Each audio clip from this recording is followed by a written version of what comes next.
Hello friend, welcome to this amazing platform of education tutorial channel. देखिए friend, ये हमारा lecture number 93 है। इसके पहले जितने भी लेक्चर हैं वो आपको चैनल एजुकेशन ट्यूटोरियल पर पढ़ चुके हैं। आप लोग वहां से जाकर लेक्चर को डाउनलोड कर सकते हैं। अगर आप एसएससी, सीजीएल, लेखपाल, railway, NDA, group D, UP TET, UPSC, NTPC, PO, इन सभी प्रतियोगी परीक्षाओं की अगर आप तैयारी करते हैं तो लेक्चर आपके लिए बहुत ही महत्वपूर्ण है। देखिए फ्रेंड, आज का हमारा पहला प्रश्न क्या है कि हाल ही में सियोमारा कास्त्रो किस देश की पहली महिला राष्ट्रपति बनी है। तो देखिए फ्रेंड, ये मैं पिछले लेक्चर में भी ये क्वेश्चन मैं कराया था आप लोग को। आप सोच रहे होंगे कि एक बार और फिर सर ने क्यों करा दिया। तो इसके कहने का मतलब ये है कि ये क्वेश्चन बहुत ही महत्वपूर्ण है कि हाल ही में सियोमारा कास्त्रो किस देश की पहली महिला राष्ट्रपति बनी है। तो होंडुरास की पहली महिला राष्ट्रपति बनी है। अगला प्रश्न देखिए, हाल ही में बम चक्रवात के कारण किस देश के कई राज्यों ने इमरजेंसी की घोषणा की है। तो बम चक्रवात के कारण किस देश के कई राज्यों ने इमरजेंसी की घोषणा की है। तो अमेरिका राज्य में इमरजेंसी की घोषणा की गई। अगला प्रश्न देखिए, बहुत ही महत्वपूर्ण है, जियोग्राफी से है। आर्थिक सर्वेक्षण 2022-23 के अनुसार भारत में वन क्षेत्र वृद्धि के मामले में कौन से स्थान पर है। तो आर्थिक सर्वेक्षण 2022-23 के अनुसार भारत वन क्षेत्र वृद्धि के मामले में, देखिए फ्रेंड, ये वन क्षेत्र वृद्धि जो होती है हर साल उसकी बात कर रही है। तो इसमें तीसरे स्थान पर इंडिया है। और विश्व में सर्वाधिक वन क्षेत्र कहाँ पर है। तो इसमें तो रसिया है। देखिए, ये वन क्षेत्र वृद्धि की बात हुई, ना कि कौन से देश में सबसे अधिक वन क्षेत्र है, इसकी बात नहीं। वन क्षेत्र में कितने प्रतिशत वृद्धि हुई है, तो उसके हिसाब से कौन से स्थान पर भारत है। तो भारत तीसरे स्थान पर है। और विश्व में सर्वाधिक वन क्षेत्र रसिया में है। दूसरे नंबर पर ब्राज़ील है और 10वें नंबर पर भारत है। अगला प्रश्न देखिए, भारत में क्षेत्रफल के आधार पर सबसे कम वन कहाँ पर है। तो भारत में क्षेत्रफल के आधार पर सबसे कम वन हरियाणा में है। देखिए फ्रेंड, सबसे ज़्यादा वन क्षेत्र मध्य प्रदेश में है। और फ्रेंड देखिए, सबसे कम वन क्षेत्र ये हरियाणा राज्य में है। अगला प्रश्न देखिए, विश्व आर्द्र भूमि दिवस कब मनाया जाता है। तो वर्ल्ड वेटलैंड डे ये आपका 2 फरवरी को मनाया जाता है। 1977 2 फरवरी 1977 से ये स्टार्ट हुआ। और ये wetland action for people and nature इसकी थीम है। आगे देखिए फ्रेंड, ईरान के नए राष्ट्रपति कौन बने हैं। तो इब्राहिम रईसी ईरान के नए प्रेसिडेंट बने हैं। ईरान की करेंसी क्या है। तो तोमान है ईरान की करेंसी। और फ्रेंड देखिए, विश्व की सबसे बड़ी झील कहाँ पर है। तो ये कैस्पियन सागर झील है, विश्व की सबसे बड़ी झील। अगला प्रश्न देखिए, 31 जनवरी 2022 को किसने राष्ट्रीय इलेक्ट्रॉनिक एवं सूचना प्रौद्योगिकी संस्थान नीलेट के महानिदेशक के रूप में कार्यभार संभाला है। तो डॉक्टर मदन मोहन त्रिपाठी जी, इन्होंने 31 जनवरी 2022 को राष्ट्रीय इलेक्ट्रॉनिक एवं सूचकांक प्रौद्योगिकी संस्थान जो नीलेट है के महानिदेशक के रूप में कार्यभार संभाला है डॉक्टर मदन मोहन त्रिपाठी जी ने। अगला प्रश्न देखिए, बहुत ही महत्वपूर्ण प्रश्न है। ये प्रश्न मैंने आपको कई बार कराए हैं। और देखिए, सीआरपीएफ के महानिदेशक कौन है। तो ये कुलदीप सिंह जी हैं, सीआरपीएफ के महानिदेशक। एनडीआरएफ के नए अध्यक्ष कौन है।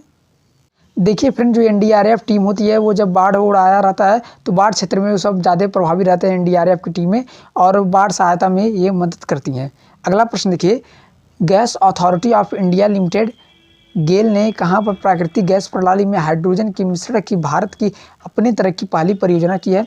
तो gas authority of India limited GAIL GAIL ने कहाँ पर प्राकृतिक गैस प्रणाली में हाइड्रोजन के मिश्रण की भारत की अपनी तरह की पहली परियोजना की है। तो ये इंदौर मध्य प्रदेश में। अगला प्रश्न देखिए, भारत का पहला liquid material gas LNG plant कहाँ स्थापित किया गया। तो भारत का पहला लिक्विड पेट्रोलियम गैस प्लांट ये नागपुर के अंदर स्थापित किया गया। ये बहुत ही महत्वपूर्ण प्रश्न है। आगे देखिए फ्रेंड, COP 27 का आयोजन कहाँ होगा। तो COP 27 का आयोजन ये मिस्र में होगा। इकोनॉमिक सर्वे 2021-22 के अनुसार अप्रैल 2019 और दिसंबर 2021 के बीच सबसे अधिक स्टार्टअप कहाँ शुरू किया गया।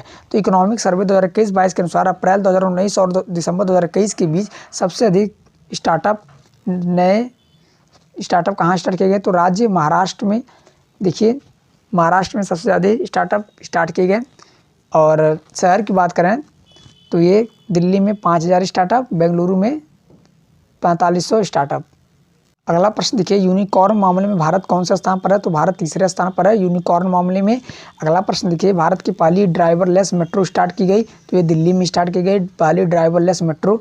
हाल ही में किस देश ने पहली बार संघीय कॉर्पोरेट टैक्स लागू करने की घोषणा की गई। तो हाल ही में किस देश ने पहली बार संघीय कॉर्पोरेट टैक्स लागू करने की घोषणा की है। तो ये संयुक्त अरब अमीरात UAE के द्वारा किया गया है। 9% की रेट से टैक्स लगेंगे और ये 2023 से स्टार्ट होगा। अगला प्रश्न देखिए, बहुत ही महत्वपूर्ण प्रश्न है कि विश्व की पहली पेपरलेस सरकार ये भी UAE है।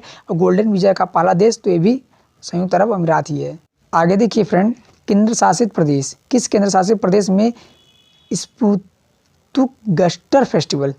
स्पीतुक गस्टर फेस्टिवल नाम देखिए बहुत ही महत्वपूर्ण है। स्पीतुक गस्टर फेस्टिवल मनाया गया तो किस केंद्र शासित प्रदेश में, तो ये लद्दाख में मनाया गया स्पीतुक गस्टर फेस्टिवल। अगला प्रश्न देखिए, हैप्पी सॉप ब्रांड का संबंध किस कंपनी से है, तो हैप्पी सॉप ब्रांड ये HPCL से है, हिंदुस्तान पेट्रोलियम कॉर्पोरेशन लिमिटेड। अगला प्रश्न देखिए फ्रेंड कि चिरकुला नृत्य, चिरकुला डांस ये उत्तर प्रदेश का है। भारत का पहला तेल का कुआं कहाँ खोदा गया, तो डिगबोई असम में। फरवरी 2022 में खींच दिया और बखिरा वन्य अभ्यारण्य को रामसर स्थल घोषित किया गया।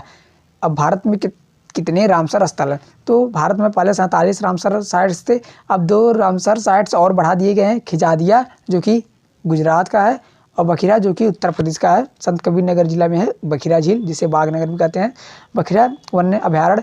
और टोटल अब 49 हो गए। अगला प्रश्न देखिए, centre for monitoring Indian economics CMIE द्वारा हाल ही में जारी किए गए आंकड़ों के अनुसार किस राज्य में बेरोजगारी सबसे ज़्यादा है, तो बेरोजगारी की बात करते हैं तो सबसे अधिक बेरोजगारी राजस्थान में है, लगभग 68 लाख बेरोजगार हैं। बिहार में भी बेरोजगारी ज़्यादा है, दूसरे नंबर पर बिहार है, तीसरे नंबर पर अपना उत्तर प्रदेश है। बिहार में भी लगभग 38 लाख हैं और यूपी में भी 28 लाख के करीब हैं। तो centre for monitoring Indian economics CMI द्वारा हाल ही में जारी किए गए आंकड़ों के अनुसार किस राज्य में बेरोजगारी सबसे अधिक है, तो पहले बेरोजगारी का स्थान पर टॉप पर राजस्थान है, फिर बिहार, फिर अपना यूपी है। भगवती समिति का संबंध किससे है, तो बेरोजगारी से है भगवती समिति का संबंध। अगला प्रश्न देखिए, बेकुरल किसकी लंबाई है, तो बेकुरल किसकी इकाई है, तो रेडियो एक्टिविटी की इकाई बेकुरल है। थैंक यू फ्रेंड, मिलते हैं नेक्स्ट वीडियो में, धन्यवाद।